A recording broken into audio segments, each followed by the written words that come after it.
So bukas na po ang Game 7 bakbakan sa pagitan ng Houston Rockets at ng Golden State Warriors na gaganapin po sa baluarte ng Rockets.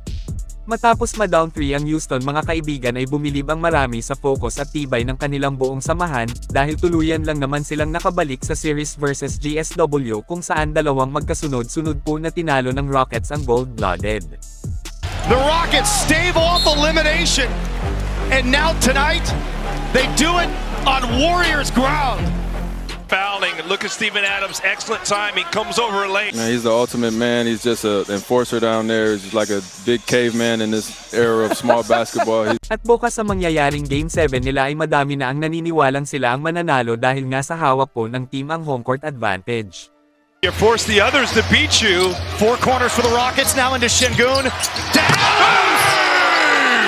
Medyo tumagilid talaga ang sitwasyon ng Dubs ngayon sa kamay ng mainit na Houston Rockets. Noon palang gaya po ng palagi nating sinasabi na hindi magra-rank number 2 ang Rockets sa napakahirap na Western Conference. Kung walang tibay at lakas ang grupo, totoong malakas sila kaya nakuha ang pangalawang pwesto sa West mga kaibigan. Pero yun nga, hindi pwedeng maliitin lang po ang kalaban nila. Ang Golden State Warriors ang isa sa may pinakamalalim din na lineup sa playoff sa mata ng madaming fans sa unang tingin pa lang, dahil yan kay Jimmy Butler, Stephen Curry at Draymond Green. Nasa Warriors po ang kilalang mga veterano na hindi basta-bastang magpapabogbog na lang pagdating sa mga mahihirap na sitwasyon kagaya ng mangyayaring Game 7 bukas. Parehong sanay na ang mga ito at hindi na talaga dinadagaan ang dibdib. Ani nga ni Draymond Green sa kanyang interview nang may tanong ng reporter kung ano nga daw kumbaga ang masasabi nito sa Game 7 bakbakan kontra Rockets. Sinabi po ng former Defensive Player of the Year mga kaibigan na it's fun nga raw po. Yeah, you move past the 2 losses, they don't matter. A Game 7 is Game 7. I think anytime you had the opportunity to play in a Game 7, it's fun. It's exciting. So grabe kakaiba talaga itong si Dre, paniguradong papalag ito sa Game 7 kahit anong mangyari. Sinabi rin ni Jimmy Butler na kumbaga naniniwala talaga siya sa lakas ng kanilang samahan, kumbaga mataas pa din nga ang paniniwala nitong sila ang mananalo sa dulo. At an all-time high. It's now, out of all times, it's win or go home. It's not wavering. We know how good of a team we are. Seconds to work with. Draymond to Butler, turns for three. And he was fouled!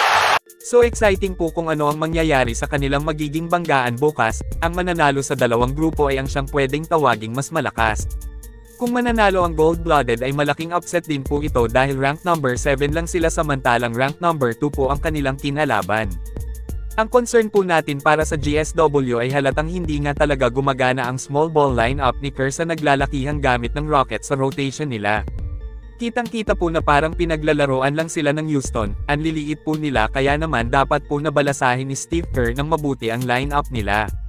Para manalo ay kinakailangan po na sabayan ng GSW ang naglalakihang lineup na gamit ng Rockets. Kinumpirma nga naman ni Steve Kerr sa interview na posibleng maglalaro si Jonathan Kuminga sa Game 7.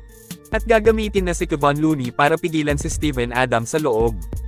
Aasahan din po natin ang minuto ni Trayce Jackson-Davis at maging si Kevin Knox na isa sa nagpahirap ng Rockets sa Game 5. Kung saan malapit pa nilang makomeback ang laban na iyon. Napaka-exciting po talaga kung ano ang mangyayari sa huling laban nila, wala nang maraming satsat at anumang dada, panoorin na lang nating lahat ang bakbakan nila bukas. Sabayan na kung sabayan ito sa Game 7 mga kaibigan. Kayo, anong team sa tingin nyo ang mananalo sa banggaan nila bukas? I-comment lang po yan sa ibaba at akin pong babasahin yan. Maraming salamat po, mag-iingat at God bless sa lahat.